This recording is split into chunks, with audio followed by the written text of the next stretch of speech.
What is going on, everyone? Welcome to the North Shore 9 Postgame Show, brought to you by Primanti Brothers. I'm Neil.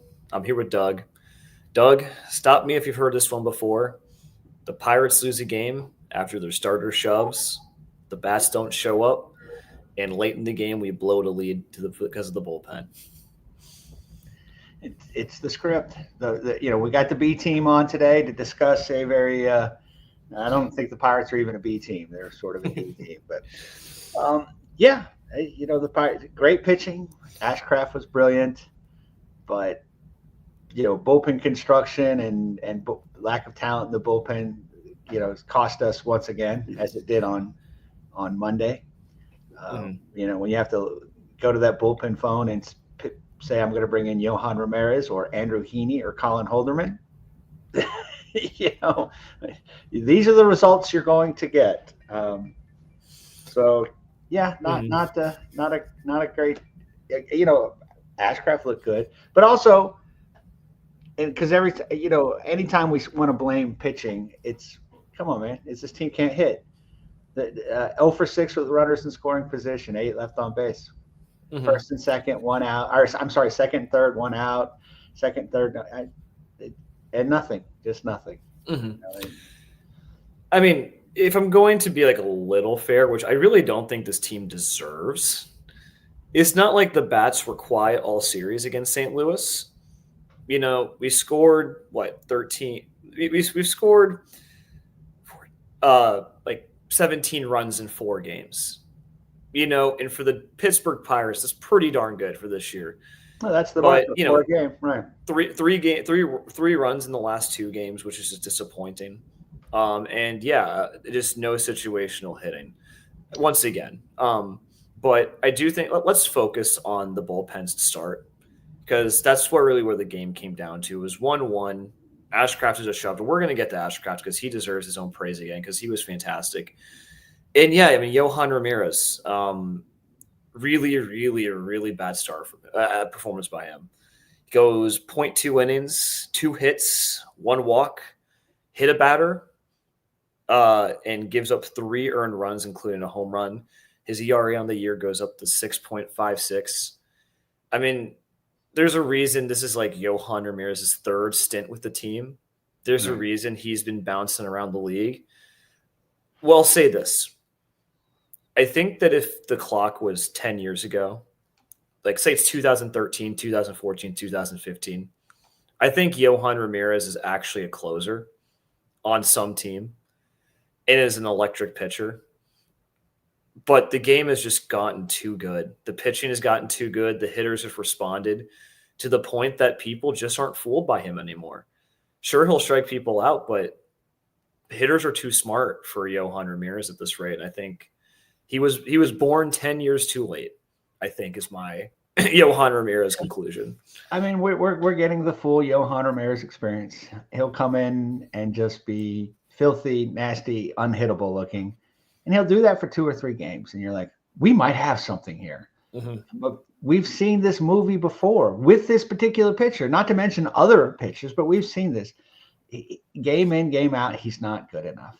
Right. Mm-hmm. I last time I talked about him, I'd mentioned, he's been on nearly every team in the major leagues, a couple independent league teams, Korean baseball, I mean, just, he keeps getting released for a reason. Right. Because again, he's got that kind of stuff. And you're right. 10, 15 years ago, he might have, been a Mitch Wild Thing, Williams type closer where just, you don't know what's going to happen, but he might strike out the side or he might give up 5 runs. And that's what we got. This bullpen is poorly constructed, because we're using the piggyback thing with Bubba. So you're down that reliever there. We need multiple pitchers that can go multiple innings because of, the way we're using our pitching. And then you got Colin Holderman and, whatever, he pitched fine today, but do you feel good about calling him in when the game is close? Certainly not. So if you're going to make, this is the way you're going to approach things, I guess September can't get here soon enough so they can add 2 players and have them, bring up Chase Shugart or somebody, but yeah, when you have a poorly constructed bullpen and then have bad pitchers in the bullpen, these are the things that are going to happen. It's I think the Pirates, especially the games like today, again, not the pitching's fault. I really don't want to blame the pitching, but it does show why teams spend the big bucks on pitching in the offseason, on free agents, why it's important for so many teams to have veteran pitchers around who can go through innings, because you're right. When Burrows and Ashcraft are in the bullpen or in the rotation, they performed fine, well above expectation, and it's something that you can build upon. But it's also why you run the risk of having a rotation of Jared Jones, Braxton Ashcraft, and Mike Burrows who just don't have the ability to pitch a full season's workload. And that's not their fault. They're building up to it. I'm not mad at them at all. No. But it shows the limitations where you have to, you're scrambling for bullpen arms that you simply don't have. And it's a lost season, so this is the time to do it. I'm not really mad about it. Unless it goes into next year and we're trying to win and then becomes an issue. But it really does strain the bullpen because, Chandler wasn't available. He went 4 last night, 4 excellent innings, by the way. And so there's a lot of talent around here. And Majinski as well, right? Yeah, exactly. 2 of your relievers used in, there's a lot of talent here. There's a lot of young pitching to be excited about. And, hopefully the team does what they did last year where you get competent guys like Ferguson in. You move someone to the bullpen because not all of these guys can start. Carmen Majinski takes a full-time role next year in the bullpen. Ashcraft is in the rotation. Keller's in the rotation. Maybe Burrows gets moved to the bullpen. They have options here, and I'm not terribly disappointed, but I would say that that's why, depending on next year, so many rookies, so many young guys, it might be a problem. Yeah, absolutely. I mean, now you're right. This is a lost season and it's fine. And I love what they're doing with Bubba. I have no problem. I mean, obviously we're at a point where we're going to be limiting a lot of these guys' innings. They're approaching career highs, that sort of thing. But when you compound that by having a Colin Holderman, a guy that you don't feel like you can use in any kind of crucial situation, right? I mean, Chase Shugart should be here. I mean, at least he was a little bit more effective. And I know it's 6 of one, half dozen of another. I mean, but you're right. If you're going to do this, you need to have your guys that are actually the 1 inning, reliever type guys need to be better. You need to have better options. Mm-hmm. I mean, again, it's a lost season. In 3 days, they'll call up 2 guys and, to pitch out of the bullpen, and it'll be fine, as fine can be, And to be fair, if we were going to put a positive spin on it, and with guys like Ashcraft shoving, guys like Burrow shoving, guys like Chandler shoving, if let's say we were competing for a wild card spot and Bednar and Ferguson are still here, maybe you still have Rogers from the Reds. This is something that could work. And I'll say that much, especially next year when these guys take a small leap in innings. Right. I just think right now we're struggling a little bit because of it. And, it's the nature of developing young pitching. And we're trying to develop quite a few guys all at the same time. I say this all the time, you need 20 relievers to get through a season, right? Mm-hmm. Right. You're not just getting by with the 6 or 7. It's just, it's not going to happen. I mean, again, hopefully next year, next year, maybe I think Justin Lawrence, is that his name? Mm-hmm. Justin Lawrence? Lawrence can come back. Moretta can get back. Meza, there'll be better options.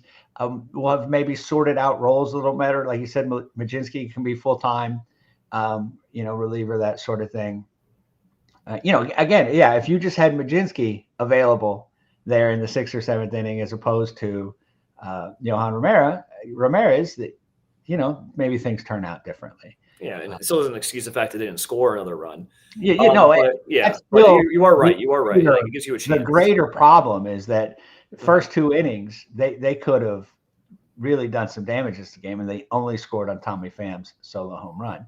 Again, second and third with less than 2 outs twice, and got nothing out of that is just that's unforgivable. Well, we'll go dealer's choice here, Doug. Would you prefer to talk about Ashcraft first or talk about the offense first? Oh, let's talk about Ashcraft. I want to talk about something nice. I want to be positive. Ashcraft, let's talk about him. I mean, just another brilliant outing today. It's always 5.2 innings today. He was efficient today. That's one of the criticism I've had about Ashcraft is like he's not a very efficient guy, but 5.2 innings, 73 pitches, 52 of those strikes, 4 hits, 1 earned run, 1 walk, 5 strikeouts, lowers his ERA to 2.58. He's now has 52 innings in the majors, 48 strikeouts. His whip is low. He has just been fantastic the whole entire time he's been here. It's hard not to get enthused about him, right?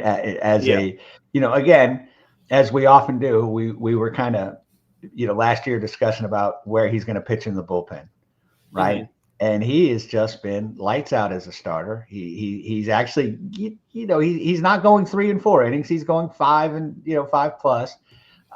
Very effective.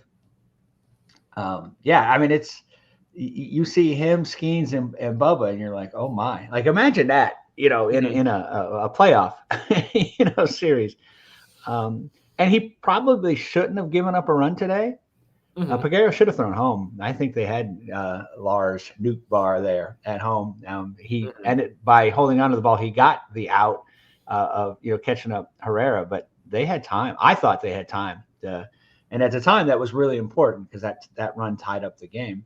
It should have been 1-0 Pirates. Ashcraft should have pitched 5 2/3 shutout innings. And again, when you're a team like the Pirates, you have to make those plays. Ashcraft, this rotation is, like I said, it's hard not. It's only been 2 outings from Bubba, but they've been electric. Ashcraft now, how many starts has he made? This is start number 5, I think. Start number 5. Yeah. 5 or 6. Yeah. So no, and like Micah Parsons just got traded to the Packers. Sorry. Really? All right. We're becoming happy because I hate the Cowboys and I like Micah Parsons. So we're becoming an NFL. Well, I have to be to the Packers. I hate the Packers are one of the teams I hate almost as much as the Cowboys. Next on North Shore 11, we will break that. We'll have an emergency pod on the Michael Parsons story. North Shore 11, where we talk about the 3rd string running back training camp practice. But no, exactly. I guess in terms of 2026, because that's really what we're building toward. You can't help but get excited about Ashcraft and the way he's come in this year and handled everything. The bullpen move, even though he was a starter, took it in stride, played excellently. He's pitched really, really well as a starter. Nothing has really fazed him. That stuff does make me excited. What tempers it a little bit, and this isn't really a problem, more that he has to be in the back end of the rotation next year, is that he's now over his career innings limit by 30 innings. He's just past the 100 innings mark, I think, for the season, which is he was at 70 last year, which is his career high, which is kind of crazy considering how long he's been in baseball, is that he is going to have to be in a limited role next year, where down the stretch you might have to move him to the bullpen where he will be really good, but then you also have to make sure you have someone coming up who can take his spot. Maybe he takes one, but regardless, that is something you have to think about next year, or I'm tempering my expectations a little bit.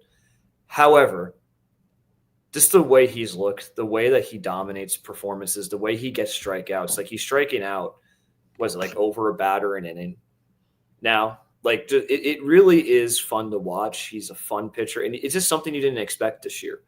Right. He is kind of doing in the second half what you kind of hope Bubba Chandler was going to be, and Bubba's getting there, but Bubba's only been here for 2 or 3 games. Right. So it's exciting, a 2.58 ERA. He's been fantastic. Yeah, he's been terrific, and you're right.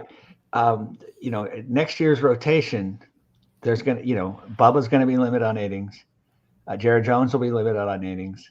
Ashcraft, Burrows, they're all going to be limited on by innings. So there's no way that we're going through a season with those 5 guys exclusively as starters. Not to count injury, that sort of thing. But yes, how can you not be excited about what you're seeing? It's like I said, it's each start. It's not there. It's not looking fluky. I'm expecting it. I was looking forward to this start today, and he did exactly what I expected. But yeah, I mean, that will, say the Pirates were to contend next year and make it into the playoffs. Who's going to pitch in the playoffs, right? They're all going to have hit their innings limits. Well, so. If we want to go down that route, I think it would be actually kind of an interesting playoff strategy to just have these guys pitch in 3 to 4 inning bulks and kind of just play it by ear. Yeah. Teams already do that where there are a lot of bullpen games. So that's how the Dodgers won the World Series, right? I mean, they pitched more bullpen games, I think, than they did actual, starter, 6-inning appearance type thing. So I actually think that would lend. And not that it's good to have those limits, but it's kind of when you get to the playoffs, the innings limits kind of go out the window, and you're just doing what you can to win in the moment. Yeah. I mean, ask Steven Strasburg with his nerve damage, that does lend yourself a lot of nice. Ben Sherrington loves himself some flexibility, but that's some flexibility I can actually get behind. You need to go get 5 bats to go get to be able to enjoy that flexibility. It's silly, the Pirates of the playoffs, but it's a good discussion. Regardless of what happens with their win and loss record next year, how they manage these pitchers in the innings, there's opportunity, right? If you're, Hunter Barco's got to be excited. He's like, even if I don't make it out of spring training, there's going to be opportunity because these guys can't go. They're not going 150 innings. So, and that's Johan Oviedo. I mean, a whole slew of them. So, I mean, the only 2 that you can count on are Skeens and Keller to give you innings. Yeah. Well, that was fun, Doug. We talked about something positive for once. Now we get to talk about the offense, which is our favorite thing to talk about. Or lack of offense. Lack of offense. Because, another bummer of a day. We had left 8 runners on, only 5 hits, but 3 walks. 8 runners left on base, 0 for 6 with runners scoring position. Tommy Pham is the only guy who drives a run in with the home run. And here's my big disappointment is that Miles Mikolas, isn't a good pitcher. Right. He's terrible, actually. And if Ashcraft is giving you basically 6 innings of 1-run ball, and Miles Mikolas is the other guy on the other side of the mound, you should win this game 99% of the time. Yeah. I don't know about you, but it doesn't even look like Mikolas is pitching all that well. No. At one point, he had struck out 4 of 8 batters. He's not a strikeout pitcher. He's not a strikeout pitcher. I didn't even realize. You know what I'm saying? So, but again, to me, in the 9th inning, when they pinch hit Jared Triolo for Jack Sawinski, I thought this has got to be the most piratey thing of all time, right? And I know Triolo's been better later, but you're bringing up a guy who's a 200 hitter to pinch hit for a guy that's a 140 hitter. I mean, it's that can't be more indicative and, our season in a microcosm than that move right there. Yeah. I mean, 2nd and 3rd, this game should have been broken open and put away in the first 2 innings. And, Agreed. I mean, what first inning? Let's talk about that because first inning, as you mentioned, I mean, we get the homer by Tommy Pham. Great stuff. Great start. You're really cruising. Brian Reynolds gets hit by a pitch. Nick Gonzalez then doubles. Still, this is the chance. You have the chance to bury the Cardinals early. And the Cardinals aren't a good team. Right. Oh, no, they're not. I mean, we saw they made all the same kind of dumb mistakes that we often see the Pirates doing. You're like, God, why did they do that? Why did he, Herrera getting thrown out on the base path, all that stuff. But a Pirates special. You got a guy on first base, a guy hits a double, and he's lucky he gets to second, let alone third. I mean, it's just Brian Reynolds probably should have scored on that double. So, just these little things that this offense, keeps or not doing, these little things the offense doesn't do as opposed to what they do. Right. They should have, they should have scored there, in the next inning you get leadoff hits first two guys get on, and then IKF bunts them over, and so you got second and third with one out, and you've got your top of the lineup coming up, and you get nothing. Yeah, I mean, it's not acceptable to get 5 guys on in the first 2 innings and only score 1 run. And none of those guys scored. The 1 run was scored on a solo home run. You know, I'm sorry, I'm counting Pham. Like it's like, yeah. But yeah, it's like no one who reached base outside of a home run scored. And that's just like not acceptable. Like, right. You got O'Neill Cruz popping out with runners in second and third, which is like, we used to listen, and Joey Bart flies out because that's what Joey Bart does. And then you lead off with the single and a walk, and then you have runners on, and then sacrifice bunt, don't hate it. IKF can't hit anyway, so fine. Right. I think that's fine. Hey, setting up your top of the order, right? And top of the order, great idea. Then Horwitz grounds to the pitcher, and Tommy Pham strikes out. It's just like strikes out looking. I believe. Yeah. It's so frustrating. It is so frustrating. Yeah, to see it every single time with this team. I mean, again, 0-for-6 with runners in scoring position. Nicholas wasn't even throwing the ball well. He was just he was just lobbing it over the plate. It doesn't matter.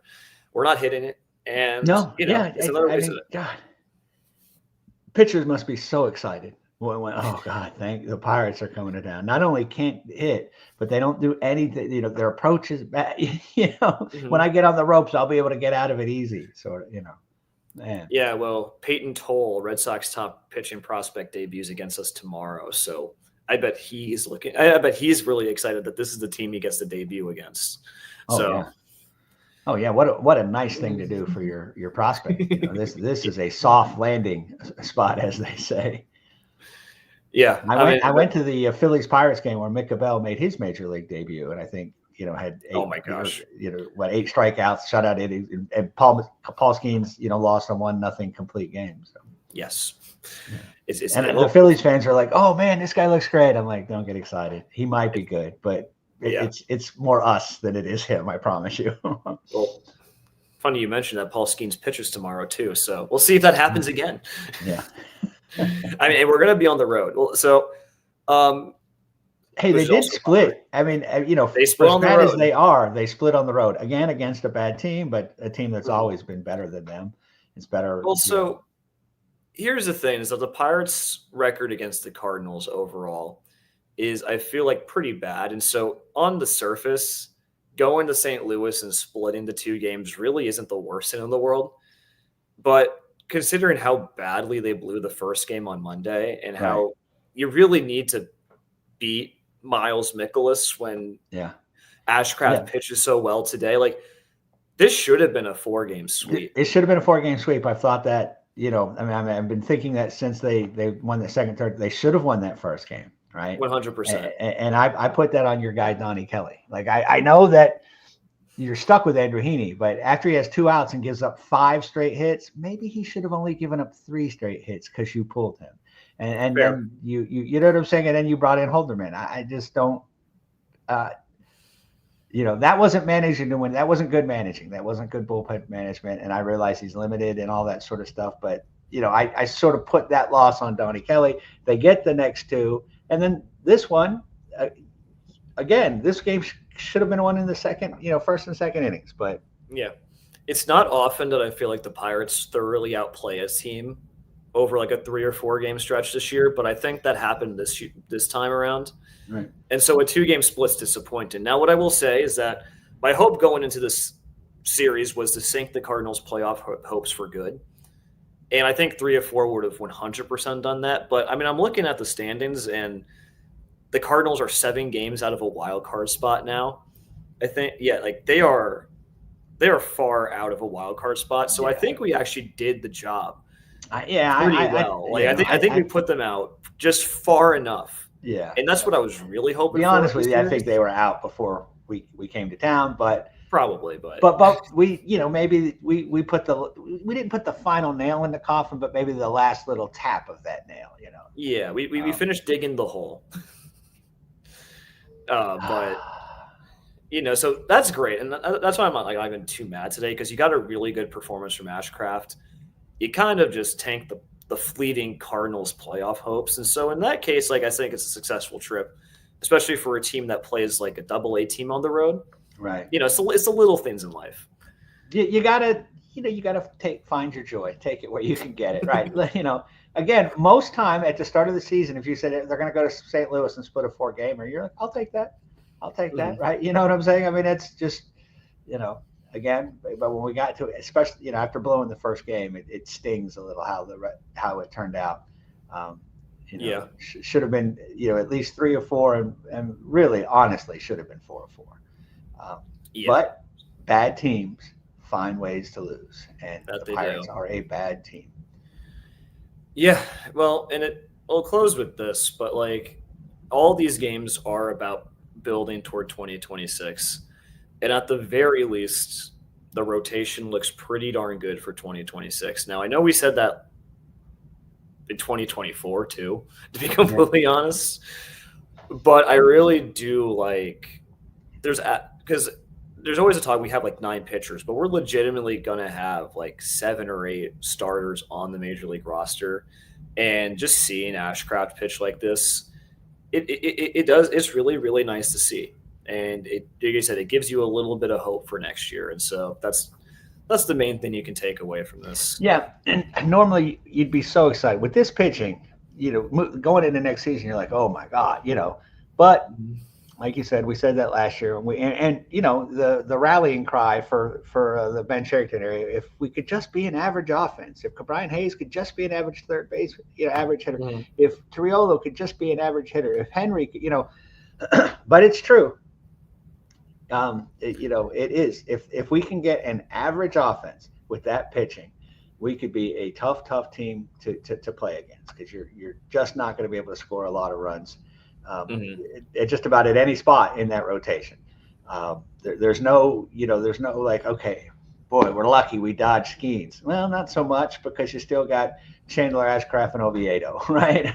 You got Keller and Burrows, and so yeah, it's promising. It really is. Hopefully, it'll be a different general manager moving forward. Hopefully, they'll hopefully somehow someone can make Bob Nutting realize that this pitching could really do damage in the playoffs if you could just help them get there. Don't do that thing that he always does. Let's see what this team can do. Let's see what they show us. And then at the trade deadline, maybe we'll do something. Now, how about you show them that you believe in them and go add a necessary piece or 5? Be like the Green Bay Packers. Trade for Michael Parsons and sign him to a 4-year, $188 million contract, making him the highest non-paid non-quarterback in the league history. So. He's probably earned that. Well, the Pirates don't win very often. The Pirates lose again today, but you know who also doesn't win very often, Doug? The NS9 chat. They're all winners in my eyes, but I'm talking about Ryan. They don't win sandwiches a lot, but I think you're talking about founding father. I'm going to talk about Ryan, because Ryan does not lose today with his FanDuel pick of the day. He had Pirates money line through 5, and he got a push. So you don't lose your money, but very similar to how we're talking about this 4-game series, right? Yeah. You should have won more. Yeah. but it was just a split. So, well, the eternal truth still remains the same. You should always fade Ryan, and you're going to do pretty well. Yeah, that was Ryan's equivalent of, well, he made an out, but the exit velo was great. So, I mean, and like, to be entirely fair, I would probably go that too between Ashcraft and Nicholas. But like, you would expect the Pirates to be winning after that, but this is also the Pirates, so should have been. Ryan Reynolds should have scored, and the Peguero should have thrown home. So had they done those two things, Ryan, it was a good bet. But the Pirates have a way of screwing up good things. This is why I don't sports gamble. Well, Doug, do you have any last words, or should we get out of here? No, we should get out of here. All right. Thanks for joining NS9 Live, is that? That might, I think, that's probably tonight. They didn't do it last night, right? No, I didn't. Wear my yellow shirt. Damn it. They both wore yellow shirts yesterday. I was going to wear one today, but I did not get the memo there. So next time, yeah, that's exactly what I was going to say. Hey, did you get the memo? We're all wearing yellow now. But, all right. On Wednesdays, we wear yellow. We're going to get out of here. I'm Neil. I'm the Doug. Please subscribe if you haven't liked the video, and we will see you guys later. Let's go Bucs. Yeah. All right, that wraps up this episode of North Shore 9. Thanks so much for tuning in. Whether you're listening on the podcast or catching us on YouTube, if you enjoyed the show, please give this video a thumbs up, and don't forget to hit that subscribe button if you haven't already. It really helps us grow. And if you're listening on the podcast, a quick review goes a long way in helping others find the show. Plus, be sure to tell a friend about us. There's always room for more here in the NS9 community. And for those looking to support us a little more, consider joining our Patreon, become an MVP member, and get exclusive perks while helping us continue to bring you more of the Pirates content you love. Thanks again for all your support, and let's go Bucs.